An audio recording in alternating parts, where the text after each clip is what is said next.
The Meridian Tower had been marketed as luxury living in the heart of downtown. 43 floors of gleaming glass and steel, with penthouses that commanded six-figure down payments and monthly rents that would make most people weep. Sarah Chen had been thrilled to secure her one bedroom on the 15th floor, even if it meant eating ramen for the foreseeable future. The first signs something was wrong came in the third week. She'd been having the dreams, vivid, disturbing things that left her sheets soaked with sweat and her heart hammering against her ribs. Dreams of descending, always descending, through floors that shouldn't exist, past levels marked with symbols that hurt to look at directly. In these dreams, she could hear chanting that seemed to come from the very walls themselves, a rhythmic murmuring in a language that felt ancient and wrong. Sarah wasn't alone. The bags under Mrs. Patterson's eyes on the 12th floor had deepened to bruises. The young couple in 8B had started fighting, their arguments echoing through the thin walls at all hours, growing increasingly bizarre and vicious. Little Tommy Rodriguez from the 6th floor had stopped speaking entirely, and his mother confided to Sarah in the elevator that he'd started drawing pictures that made her uncomfortable. Just circles and lines, she'd whispered, but they make me feel cold. The building superintendent, a gruff man named Victor with calloused hands and tired eyes, had quit without notice. His replacement, a pale woman with an unsettling smile, introduced herself as Miss Blackwood. She seemed to glide rather than walk, and whenever Sarah encountered her in the hallways, she felt an inexplicable urge to look away. The elevator had begun stopping on sub-level 3, though Sarah was certain the building only had two basement levels, parking and utilities. The button for SL3 wasn't labeled on the panel, just a small black circle that seemed to absorb light rather than reflect it. No one else seemed to notice when the elevator shuddered to a stop at floors that shouldn't exist, though sometimes Sarah caught glimpses through the briefly opening doors. Stone walls slick with moisture, the flicker of candlelight, and once, just once, the hem of a dark robe disappearing around a corner. The penthouse residence remained mysteriously serene. When Sarah encountered Mr. Hartwell from the top floor in the lobby, his smile was too wide, his teeth too white. "Sleeping well?" he'd asked, and his laugh had sounded like breaking glass. Mrs. Vanderberg from 43A had taken to wearing expensive jewelry that seemed to writhe in the light, intricate pieces that hurt to look at directly, their design suggesting geometries that shouldn't exist in normal space. The sounds started in November. At first, it was just a humming that Sarah felt more than heard, a vibration that seemed to come up through the building's bones.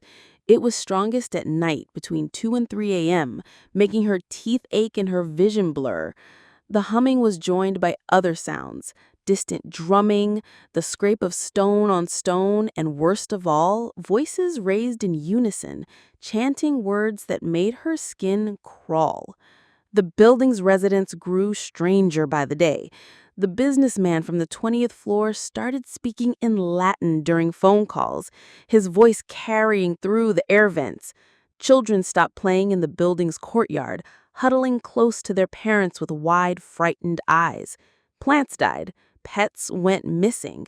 The building's pristine lobby began to smell of sulfur and something sweet and rotting, though the cleaning staff insisted everything was spotless.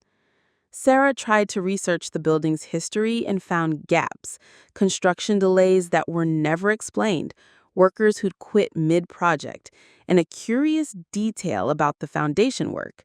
The excavation had gone deeper than originally planned, much deeper.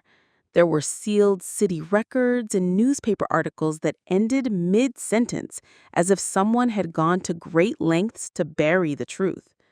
One night, unable to sleep through the increasingly violent dreams and the sound of chanting that now seemed to shake the very walls, Sarah made a decision that would haunt her forever.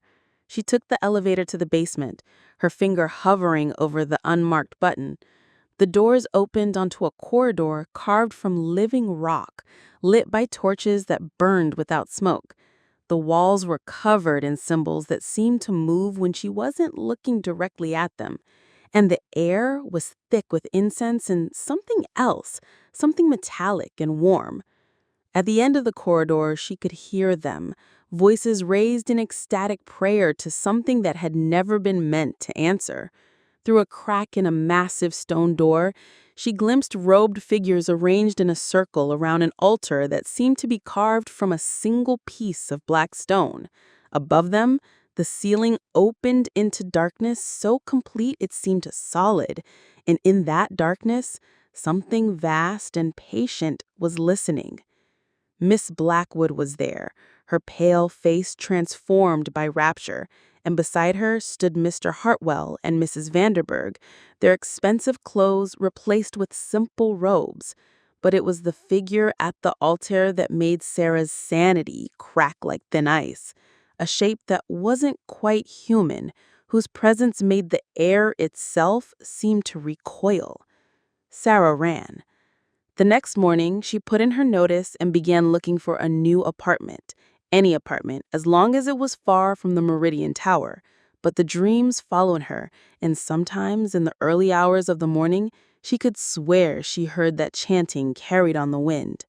The tower still stands, its upper floors commanding premium rents from residents who sleep fleetfully and wake with the taste of copper in their mouths. The penthouse dwellers remain serene, their smiles never quite reaching their eyes, and deep below, in chambers that don't appear on any building plan, ancient rituals continue. The city grows darker around the Meridian Tower, shadows pooling in corners where they shouldn't, and those who live within its walls find themselves changed in ways they can't quite articulate. They dream of descending, always descending, while something vast and hungry stirs in the depths below their feet, waiting for the ritual to reach its conclusion.